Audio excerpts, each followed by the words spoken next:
When I get on the bus that goes from Tallahassee to Orlando, Florida, I don't think I've been inside a church in 8 years. And just to put your mind at ease from the jump, this isn't a show about my journey to religion, but I am taking the bus to Orlando on a late January morning this year, headed for one of the only spiritualist camps in the American South. And in my head, I'm calling it Ghost Church. Ooh, name of the show already, getting spicy. The coach bus I'm on costs a little too much money, but it's only 4 hours and it's pretty quiet and no one sits next to me, so it's fine. I don't think anyone else on this bus is going to Ghost Church, strictly based on the fact that the bus driver himself prays before we get on the bus. He says this. Yes, I'm by myself. Amen. Drive the bus, Mr. Gregory. Glad that I will. Thank you for having me this morning. So if you couldn't hear, he's saying, Amen, ride the bus, Mr. Gregory, ride the bus. And so we do. We ride the bus all the way to the tourist capital of the world, along with a camp of mystics about a half hour off. The camp I'm heading to is called Cassadaga. It's just outside of Orlando and is a spiritualist camp, a place where mediums commune with the dead and have developed their own community since the late 1800s. The people around them find it to be the devil's work, or at best, a little weird. The tourists find it intriguing, and I want to know who ends up in a place like this and why. I was brought up between many religions, and we kind of believed in this stuff, but not completely. It's definitely not the kind of stuff that Mr. Gregory would approve of. The religion called spiritualism, occasionally referred to as American spiritualism, has been around in the official sense beginning in 1848, although its central concept, that the dead don't die, has been around for centuries. Their newer idea is this, that wanting to communicate with the dead is a good thing. So in this show, I'm taking you on 2 different trips. The first is how spiritualism got to where it is now, as a religion that came up with the Shakers and the Mormons, but never really caught on in a meaningful way due to repeated scandal. Or a religion that was begun completely by accident by 2 preteen sisters as either divine intervention or, as many, including the sisters themselves, have suggested, a prank that turned into one of the only ways that a unmarried, lower middle class woman could make a name for herself. The second journey is the one I took to Cassadaga this year, where I got a chance to meet people in person, interview them, get to know what it's like to be a medium, and figure out what the fuck is going on there, and how in the short history of American spiritualism, so much has changed. And of course, I get to talk it to the ghost. What I will disclaim at the beginning of all of this is that I don't not believe in the concept of spirit.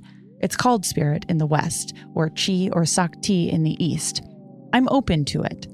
So this podcast isn't an endorsement, but I do find it important in my work and in my life in general to be open to things and take them seriously and report what I'm seeing and noticing and feeling as I go through that process.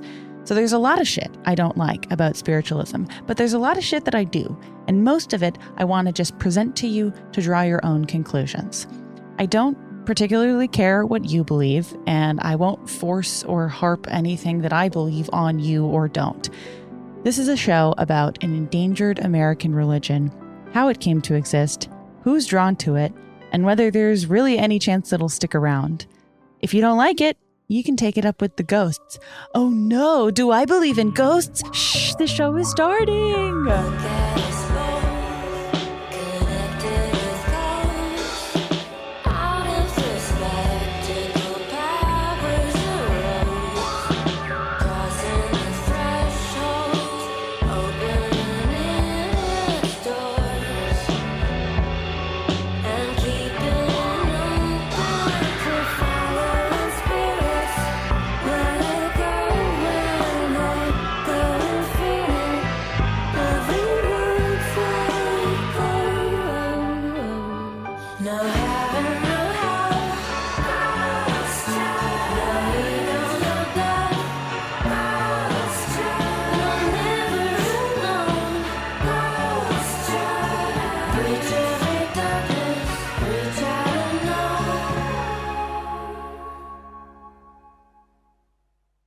reasons I don't completely understand myself, all roads have been pulling me to Florida for months. And when one is pulled to Florida, it's natural to want to pull back. There's this feeling of, are you fucking kidding me? That's not very nice. Have I not suffered enough in this life? But the thing is that places that are a common punchline in the way that Florida is are usually pretty interesting places with pretty fucked up people, and not for nothing, almost always have free popcorn in their bars. I'm from a place like that too. And fortunately, for death and for Florida, I was in just a fucked up enough headspace to consider going. So let's get started with some ground rules. What is spiritualism and what isn't spiritualism? I'd been to Casadega once before with my mom in 2018. It's not something I would talk about much where I live in Los Angeles, in part because it's such a Southern California cliche, and in part because it is the best way to start a conversation with someone extremely frustrating. I try not to be self-conscious about it. You know, it's my personal belief that as long as you don't literally run your life by tarot cards and crystals, they're really no more harmful than a hobby like journaling or video games, or my favorite toxic trait that you're not allowed to say anything about, having a lot of guitar pedals. I like it. I'll level with you. I've spent way too much money about once a year getting my cards read, sometimes by someone who I felt was really attuned to me, and more often a failed actor aggressively pivoting into their new method role of being fine with it. There's even years I've gone twice. If I'm going through a breakup, I'll go twice. There's something comforting about it, about imagining your life in an order. Oh no, here's the Tower card, sudden upheaval. But okay, here's the Star card, that's renewal and rest. You're right, I should go across the street to the place where they serve eggs like that. It's what the card said. During my last breakup, I found going to online videos of cards read by these upbeat young women who are cheering you on was really comforting. They kind of sound like this. This is Aso Tarot, and in today's pick a card reading, we are going to be looking at how your person is currently feeling about you. And so by your person, I mean ideally the person that you are thinking of. You might find that another person comes through, or you might find I'm describing your feelings. Okay, fine. That's maybe it's a little embarrassing, but you need it sometimes to cope, But none of this is spiritualism. I want to be clear on that. The general woo-woo of it all intersects with spiritualism, but I'm not talking about something that broad, because the idea has sort of spiraled out in the last several decades to the point where the phrase, I'm more spiritual than religious, is kind of a line that you hear from lapsed Catholics. But spiritualism itself is actually very specific. This series will address some of the cultures and ideas they pull from, going back hundreds of thousands of years, the lore behind seances, the appropriation of indigenous culture. But the camp that I'm going to considers itself uniquely American. Whether you consider that a pejorative or not is up to you. I'm trying to put my opinions in this less, but obviously it is. My name's Jamie Loftus, and I love a freaky little American corner to wedge myself into. I grew up between a lot of different religions. I was baptized Catholic in a way that felt pretty mandatory, being raised by two lapsed Catholics in New England. I've been sorting through my archives recently. This is what it sounds like to be baptized in New England. I'm glad to meet you, Becker. I'm Father Donovan, okay? Who is this? Jamie, that's right. Come right in, please. Come right in.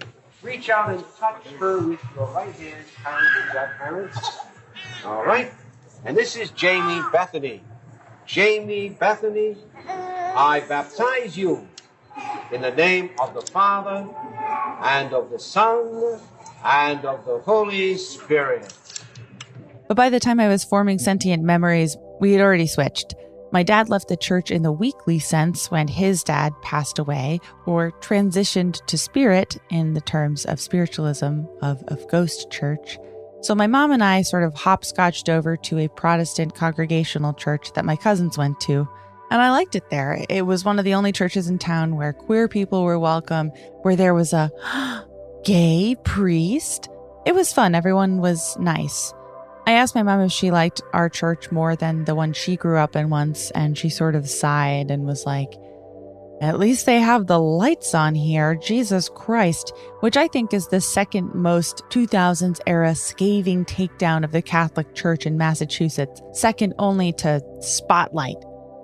But after about a decade of that, we were bored, and my preteen frustration with the concept of a confirmation class happened to line up with my mom's midlife crisis, where she got a tattoo, and more relevant, wanted to start exploring the spiritualist ideas that her childhood best friend, my Auntie Karen, had been exploring for years with her husband, my Uncle Dennis.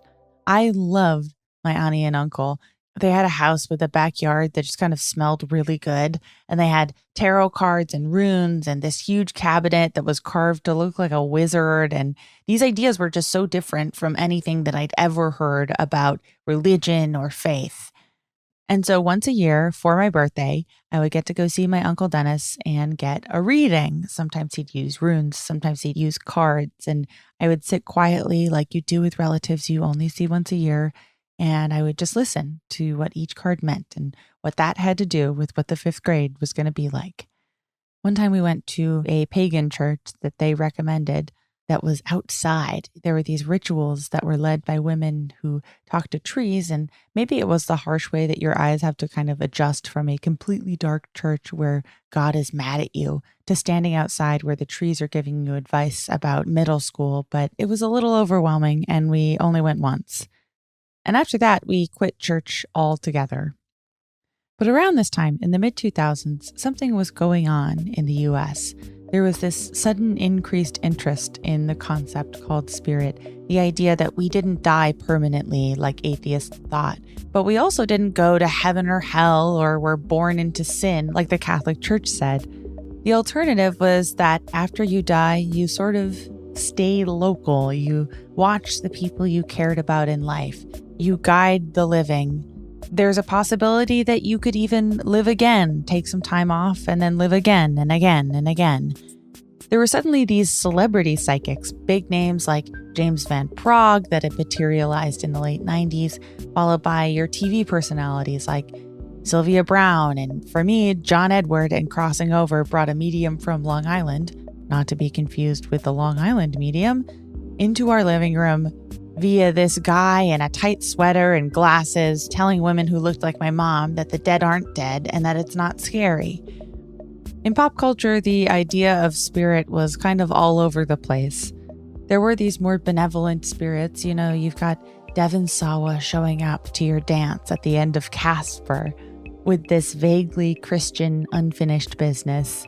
Or you've got the Catholic interpretation of spirit, just absolute scum-spewing possession movies where your head turns around 360 degrees and you yell at a poor Catholic priest. What did they ever do? Well, you can Google that.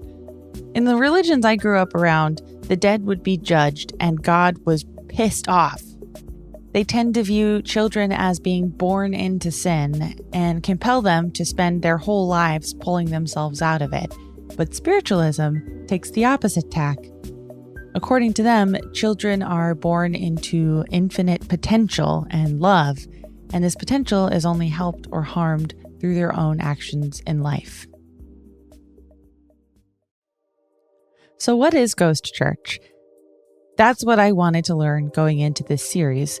What I knew is that it's a religion, and it's a small religion, and one that combines more elements of Christianity than I realized. I was surprised to hear that, lacking a seminal text of their own, spiritualists list the Bible, ever heard of her, as their text. But most importantly, spiritualists don't believe in heaven or hell. According to them, the dead remain among us, rejoining the energetic flow of the universe that surround us, and spiritualist mediums and healers are able to see, clairvoyance, hear, clairaudience, feel, clair touch. I love that one. It sounds like just like a cartoon character. Clair touch. And receive mental messages from spirit. They do believe that Jesus existed, but not that he was a god. Instead, he's repeatedly referenced as one of history's great spiritual healers and mediums, referencing biblical canon like his returning to earth in spirit, his ability to communicate with angels and ghosts. and the very concept of the Holy Spirit as proof that their religion is a part of the Christian expanded universe. You may not be surprised to hear that a lot of Christians are really not thrilled to hear this. But as it evolved, American spiritualism went beyond diet Christianity minus heaven and hell plus ghosts. Nowadays, spiritualists come to the religion from all kinds of religious backgrounds. Since the 1960s, Eastern religions have influenced modern spiritualists and slowly introduced reincarnation concepts, with at least one medium working at Casadega now who converted from Hinduism. There's also the New Age movement that layers onto spiritualism very well, and that's an important thing. The vast majority of spiritualists came from other religions, ones that they were either traumatized by or didn't incorporate the way they saw the afterlife, or didn't believe in mediumship. I'll be talking to a number of mediums and community members who range from lifelong former atheists to former hardcore Southern Baptists, and what that transition looked like for them. Spiritualism doesn't tend to be multi-generational. It's just as individual an experience as the individual spirits that come through after their fascinatingly Christian-feeling Sunday services. And yet, they also insist that there is a scientific basis for the religion, one I'm still trying to wrap my head around. This is a quote from the National Spiritualist Association of Churches Spiritualist Manual. Quote, "Spiritualism is a science because it investigates, analyzes, and classifies facts and manifestations demonstrated from the spirit side of life." Unquote. Ghost Church is a holdover from the Industrial Revolution in nearly every way. It has one foot in classical religious ideas, the other in aspirational, sort of half-proven scientific ideas. There's something about it that's optimistic and a little half-baked all at once. Okay, so what isn't Ghost Church? Because when you bring up spirits and you bring up a small community in Florida, the first reaction you're going to get from most people is, well, that sounds like a cult. And stay with me here, it's not a cult. Or at least not any more of a cult than any other religion. And honestly, if spiritualism was a cult, they'd probably be doing better numbers in terms of membership and income. Spiritualism is a fringe religion, and I hear you, cult, it's not a cult. I hear you again, saying not a cult means cult. And usually you'd be right, but spiritualism is not a cult, although its formal numbers are small. Cult-sized, one could say. Small enough, in fact, that the manual I was just reading from admits on one of its first pages that there aren't a lot of people involved and that there's really no concerted effort going on to change that. It says, quote, "This manual is designed to be a handbook for ministers, speakers, and students. It is hoped that spiritualists generally will find it helpful in presenting the teachings of spiritualism, and that in sections of our country where there are few spiritualists and no mediums or speakers, it will be an aid to willing workers in holding regular meetings or other services." Unquote. This rhetoric is just too chill to be a cult, but you don't need to take my word for it. In her 2021 book, Cultish, Amanda Montell breaks down the mechanics of language and classical recruiting techniques of cult-like atmospheres, religious or otherwise, ranging in severity from really intense Peloton instructors and multi-level marketing schemes all the way to Jonestown and Heaven's Gate. And she narrows down these classic cult red flags, including things like, quote-unquote, truth-telling ceremonies to give the leaders as much information about each individual as possible, complete immersion in the cult, no clear time when rituals have begun or ended, behavioral control, think sleep deprivation, diet changes, schedule dictation, the whole 9 yards, a charismatic central leader, usually a man, and usually attracting young white women to the fold, which spiritualism doesn't. There's a lot of white ladies, but there's no young people really at all. Doomsday rhetoric when a leader's power starts to slip, withholding information by minimizing or discouraging access to non-cult information, threats or forced isolation if one tries to leave, and all of these emotion-stopping techniques to suppress any doubt. And whether the ghost aspect of all of this freaks you out or not, None of these red flags really apply to spiritualism at all. So, verdict, not a cult.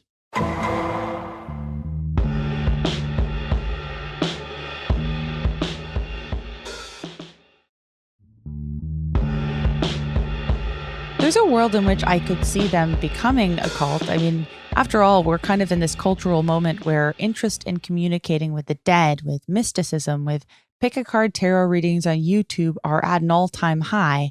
And the spiritualists who commune all over the country, mostly in Lilydale, New York, and Cassadaga, Florida, tick literally all of these boxes.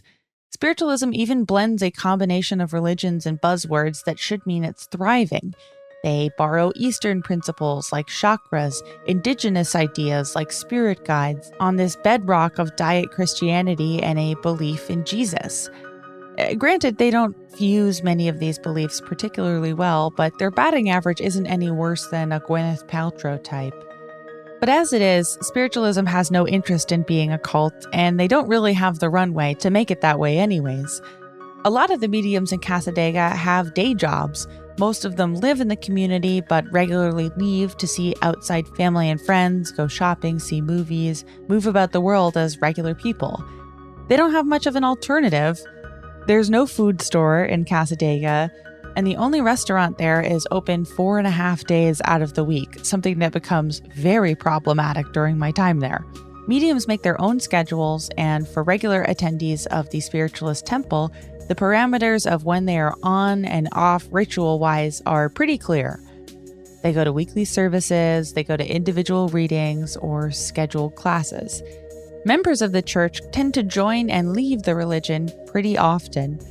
At one spiritualist church in Massachusetts, a vice president of a dwindling congregation was the first to comfortably admit that the people who come to her church tend to float in during a difficult time in their lives, often when they or a loved one are struggling with illness, mental or physical, or while they're struggling with a loss.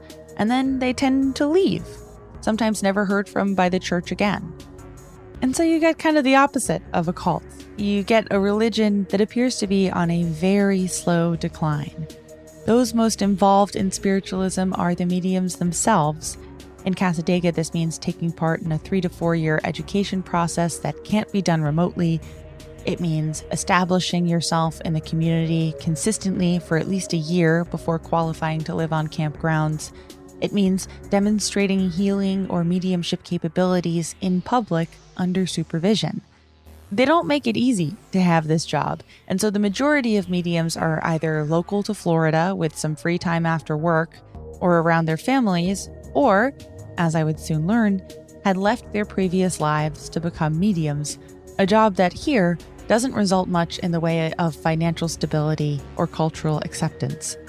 So why do people do it? It's a question that I have had a somewhat difficult time getting answered because for a small community, Cassadaga is very protective of their members from the press, meaning me. There's this PR screening team that seems to consist of basically everybody in town, all of whom must approve of your presence before they will talk to you. I contacted the camp several weeks in advance, and by the time I was getting on a plane to Florida, they had yet to decide whether they wanted me to come at all or not. I was sitting at the airport eating a very sad-looking donut the week before Valentine's Day to indicate, yeah, things aren't going great. And my phone rings. And for the first but not the last time, I have this nervous response to seeing an area code from Florida.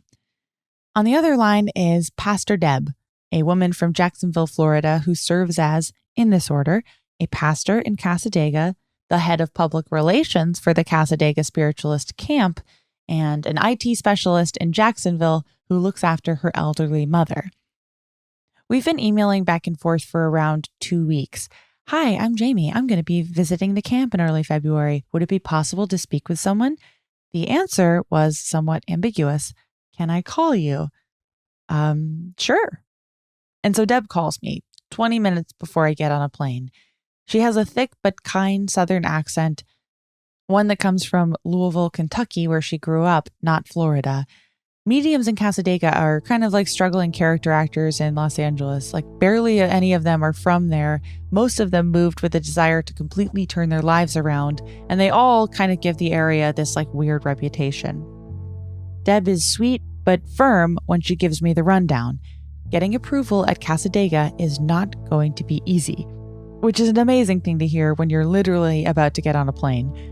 I put my phone on mute and deep throat the rest of the brownie batter donut while she gives me the standard rundown of who she is and where she is. She is Pastor Deb. She has been in Casadega since 2006. She became a certified medium in 2015, and she's currently vetting 3 different press requests, so she apologizes for the delay in getting back to me. Who am I? What am I doing? Comedian, interesting. How does that factor into things? The camp, she says, is run by volunteers. They have a library, but it's only open 2 hours a week. The camp doesn't want to give anyone ongoing support with their little spiritualism project, thank you very much. And there's a whole public relations committee that doesn't meet until 4 days after I leave, so there's absolutely no way that I will be approved to talk to anybody or experience anything on the record at this time. Essentially, I'm fucked. So Pastor Deb gently sets some ground rules with me. Of course, she can't prevent me from visiting, but the mediums at the camp want to get a better feeling of who I am before they approve my presence wholesale. She encourages me to experience Casadega, meditate in Seneca Park, get a few readings, off the record, of course, walk the historical path through Colby Alderman Park, where the state of Florida recently installed historical landmarks to tell the partial story of American spiritualism. Take their historical tour, meet tourists in the nighttime spiritual encounter orb photography tour. Real thing. See Colby Lake at sunrise. She's very passionate about her religion and tells me in this amazing soft voice, continuity of life, connecting with spirit is very important to us. Did I know that this weekend was their Gala Day fundraiser and that there would be mediums speaking on everything from ghosts to self-esteem to a lighthearted recap of the Chinese New Year? I assure her I do know this and that I'll be watching on Zoom while a shuttle bus takes me from a talk in Tallahassee to the Super 8 in Orlando I'll be staying at the night before visiting her church. She seems gently optimistic about me. It doesn't sound like there's a lot of journalists looking to report on the camp in a positive sense, with an open mind. But her recommendations are all made to me very much at arm's length. Generously, her message was this: have a nice trip. We're watching you. Good luck. I don't wish the experience of feeling that your character is being quietly judged by a group of psychics, healers, and mediums who, by their very job description, believe that they know whether your intentions are good or not. And based on my initial reception, it's unclear if Spirit is sending them the message that I am. Pastor Deb doesn't think of this as psychic surveillance, though. She assures me that the experience will be a very relaxing one. She says, "This will give you an opportunity to just be." Well, sure, being under light surveillance is still being, technically. We do that all the time. I want to circle back to one of the important distinctions that keeps American spiritualism from being a cult, that lack of charismatic central leader, again ranging in harm from the terrifying the Jim Joneses, the Keith Ranieris, the Donald Trumps, or in the non-death cult sense, your Peloton instructor millionaires, your Gwyneth Paltrows, your Bezoses, your Elon Musks. There is no real central figure in modern spiritualism, which is unusual. Most major religions have central figures and founders. In the crop of religion that spiritualism came up with, you've got Joseph Smith of the Mormons, Elder White of the Seventh-day Adventists, Ann Lee of the Shakers, and on and on. Into today, most religions still have a top brass figure, whether that's the literal Pope of the Catholic Church, the chairman of the board in Scientology, the Dalai Lama, the list goes on. Spiritualism has its founders, but no current leader, and that is something that is very deliberately done. There's a lot of figures that had a hand in making American spiritualism the media frenzy turned religious fad turned public joke turned low-key ghost church it is now. But I'm going to start with its two most central figures, Maggie and Kate Fox. Here's how spiritualists acknowledge these figures. According to the National Spiritualist Association of Churches Spiritualist Manual. Quote, "Spiritualism has no beginning. Infinite intelligence is eternal, without beginning or end." Unquote. But then they say this, quote, "We are gathered here to celebrate a most important event that happened in a humble cottage in the obscure village of Hydesville in the state of New York on the 31st of March in the year 1848. An event that was the beginning of the now worldwide religious and scientific movement known as modern spiritualism. It was on this day and in this home, as you well know, that intelligent communication was established between the young Fox sisters, who were mediums, and who were then living in this cottage with their parents, and the discarnate spirit of a man who some years before was murdered there." Unquote. And here's the real story, with less generalization and more citations. Huge shout out to Barbara Weisberg here, author of the wonderful book Talking to the Dead, the definitive biography of Maggie and Kate Fox. So let's get into it. There's a ton of information available on the Fox sisters, which is already a massive feat for women of their time, or rather girls of their time, because the founders of spiritualism were both very young when the religion took off, because they weren't trying to start the religion that would grow, consume, and destroy their lives. The more showy, more money-driven spiritualism of the 1800s once claimed over 700,000 publicly associated members. For reference, there's around 4,000 in the US today. Prominent members included Sir Arthur Conan Doyle, Mary Todd Lincoln, Horace Greeley, and those who interacted ranged from Henry Butler Yeats to Frederick Douglass to Harriet Beecher Stowe to Harry Houdini. The Fox sisters, who all of these cultural figures would have known and many knew personally, aren't brought up by new American spiritualists very often, and it's with good reason. By many, they're remembered as irredeemable frauds, the original debunked celebrity mediums. Maggie Fox, full name Margaretta, was born in October of 1833, and Kate Fox, full name Catherine, in March of 1837. So 14 and a few days shy of 11 on March 31st, 1848. They were the youngest of 6, born in Canada and recently having moved back to the U.S. in the small community of Hydesville, New York, a suburb of Rochester that no longer even exists. They were staying in temporary housing while their father, John, and older brother David worked on constructing a permanent home nearby. Maggie and Kate were the product of a second act in their parents' marriage. Their 4 older siblings, Leah, Maria, Elizabeth, and David, were all adults with families of their own. Their parents, John David Fox and the sweet and eccentric Margaret Smith, then Fox, had their first 4 children between 1813 and 1820, later separating when John's drinking, gambling, and philandering pushed Margaret to the edge and she left him. She moved back in with her sister and continued to raise the kids, telling them about their grandmother's seeing power. Maggie and Kate's grandma was said to have sleptwalked often in the middle of the night to stalk spirits she saw in a graveyard nearby and was sometimes followed by her husband. While Margaret raised the kids, John began the work of trying to get his family back. The kids all moved away as they aged into adulthood one by one, but their father remained in touch and eventually returned as a sober, disciplined, and enthusiastic Methodist, essentially an intense Bible Christian with an emphasis on reformation and sobriety. His effort at self-improvement worked, and Margaret took him back. She had originally really regretted getting married as a teenager, but she was impressed with the work that John had done on himself, and the two moved across the border from upstate New York to a small farm in Canada, where they had 2 last children, Maggie and Kate. The farm failed and the family moved back, leaving one of their children, now married, Elizabeth Fox, behind in Canada. Interestingly enough, Elizabeth also claimed that she had second sight and is said to have correctly predicted that she would die at only 27.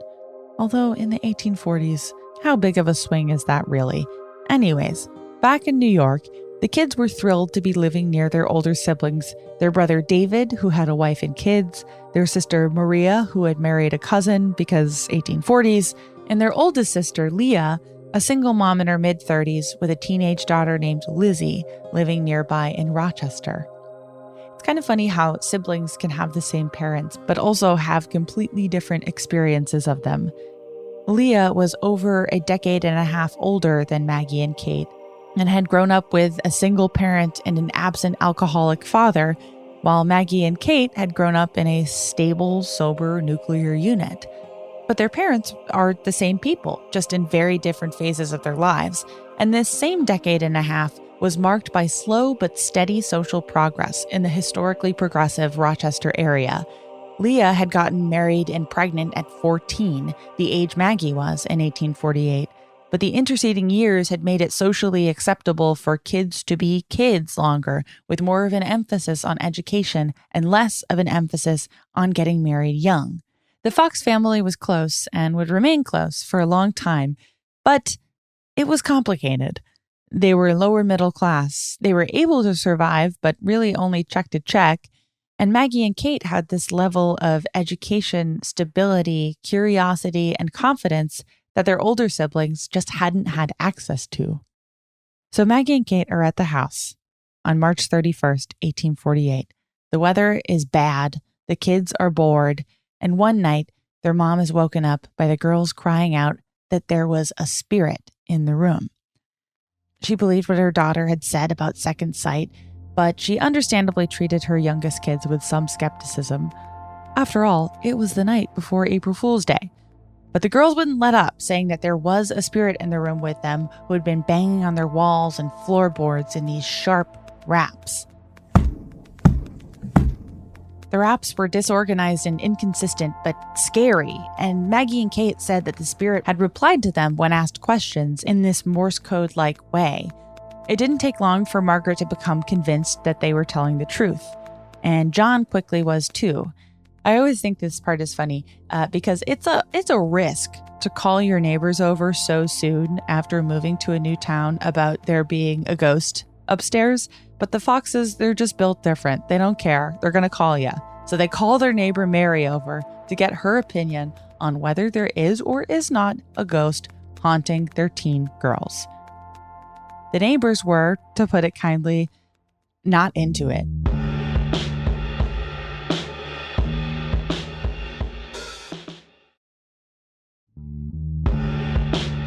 Maybe this all sounds a little weird and old-timey. Sure, people in the 1840s in a rural area believing in ghosts, but we're talking about a very specific moment in history here. We're in upstate New York, 3 months and mere miles from where the Seneca Falls Convention is going to take place, becoming the seminal moment in starting the first wave of feminism in the U.S., with all of the white feminist problems that came along with it. In this year, slavery was still legal in the American South, and many in Rochester were advocating for abolition, and Frederick Douglass would start his paper, The North Star.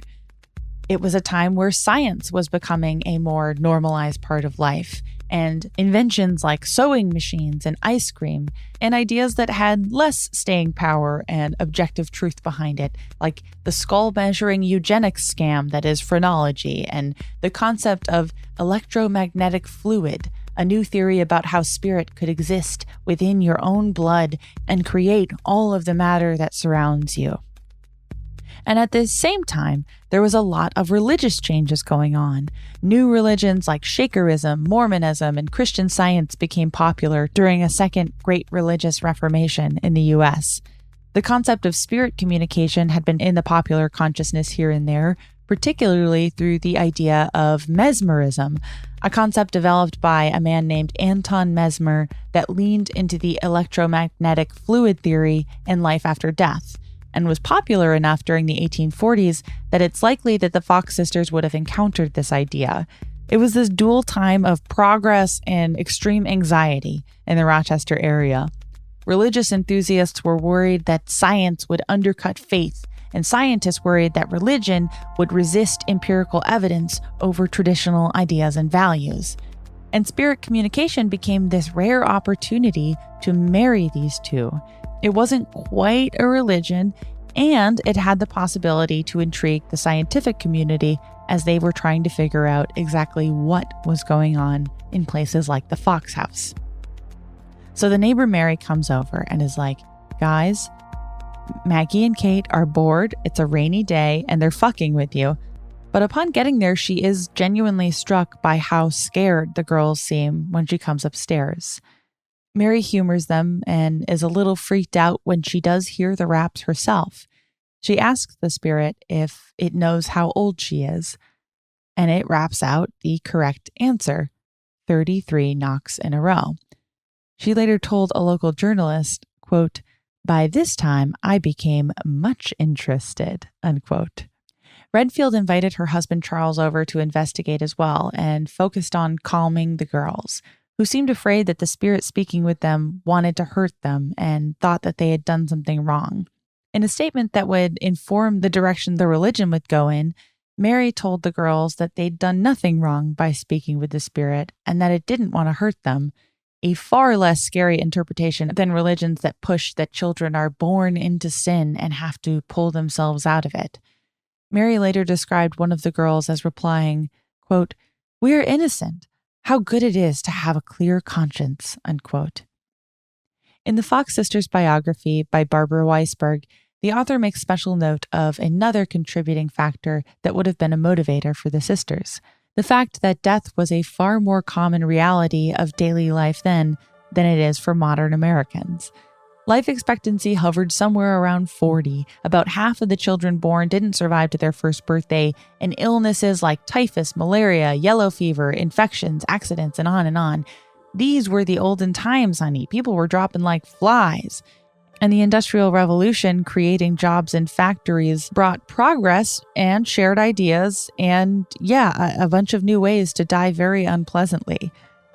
The spirit rappings continued through Kate Fox's 11th birthday, and the whole neighborhood grew curious. Their brother David began staying at the house to keep the growing crowds outside the Fox home at bay, and the sisters heard rappings nearly every single night. As attention expanded in the community, some writers and locals agreed that maybe this was an April Fool's prank. But much of the neighborhood held the line, because at this point, they had heard the rappings, insisted that the girls weren't manifesting the noises on their own, and that Maggie and Kate had been terrified by what was happening for too many nights for the prank juice to be worth the prank squeeze. Dozens of people began gathering at the house every day to hear the rappings from the young girls themselves. The situation hovered somewhere between local sensation and free sideshow act in a sleepy town where nothing really ever happened. Within the week, local reporter E.E. Lewis had taken it on himself to chronicle and distribute firsthand accounts of what was going on, producing a 40-page pamphlet called "A Report of the Mysterious Noises Heard in the House of Mr. John D. Fox in Hydesville, Arcadia, Wayne County, authenticated by the certificates and confirmed by the statements of the citizens of that place and vicinity." Come on, we've got to get a better title. Lewis spoke quite a bit to Margaret Fox, the girl's mother, who was characteristically flustered, enthusiastic, and defensive of her youngest children. Here's how Margaret described what was happening in her home. Quote, "The first night we heard the rapping, we all got up and lit a candle and searched all over the house. It was not very loud, yet it produced a jar on the bedsteads and chairs, one that could be felt by placing our hands on the chair or while we were in bed. It was a feeling of a tremulous motion, more than a sudden jar. The girls, who slept in the other bed in the room, heard the noise and tried to make a similar noise by snapping their fingers. The youngest girl is about 12 years old. She's the one who made her hand go. As fast as she made the noise with her hands or fingers, the sound was followed up in the room. It made the same number of noises that the girl did. The other girl, who was in her 15th year, then spoke in sport and said, 'Now do this just as I do. Count 1, 2, 3, 4, etc., striking one hand and the other at the same time. The blows which she made were repeated as before. It appeared to answer her by repeating every blow she made. She then began to be startled," unquote. At this time, it appeared that it was the same spirit returning to the Fox house every single night, a spirit that the family didn't know, but who seemed to know plenty about them. And yet, he didn't seem angry in the way that your average movie poltergeist would be. He was trying to tell them something, and it seemed important. What materialized in the communication over the next days was that the spirit had been murdered. He'd been killed by a man named Mr. Bell on a Tuesday at midnight. He was a man whose throat had been cut. He'd been taken down to the cellar and not buried until the next night, when he was buried 10 feet below. Margaret Fox continued, telling the local reporter, quote, "I then asked if it was a human being that was making the noise, and if it was, to manifest it by the same noise. There was no noise. I then asked if it was a spirit, and if it was, to manifest it by 2 sounds. I heard 2 sounds as soon as the words were spoken," unquote. By the first week of April, word had reached the other Fox siblings, not through letters from their family, but by the press and popular discussion. Leah Fox caught wind of what her little sisters in Rochester were up to via one of her piano students, and she canceled the lessons that she'd scheduled for the week. And so she told her teen daughter and 2 friends that they were going to go to Hydesville and see what the hell was going on. Full disclosure, I had this episode almost ready to go when, less than 2 weeks than this series began, my grandfather died. I really loved my grandfather. He was a real pain in the ass of a person, and for all of his faults, he really loved us. We didn't have a service. There's this thing with 90-somethings where everyone they know is already dead, and if you make it far enough, you might just want to have your family spend that money paying off your medical bills. But I went home and I saw my family because I just wanted to be with them and talk about him. And there are all these things you can learn about your dead grandfather when you go to Chili's with your family. Did you know that he was a shipyard engineer for 30 years? Honest to God, I didn't know. It's been a strange and painful time, in part because he didn't believe that anything happened to you once you die. It was his feeling, one that was shaped by being a prisoner of war and growing up without religion himself, that times that were good were earned, not divinely given.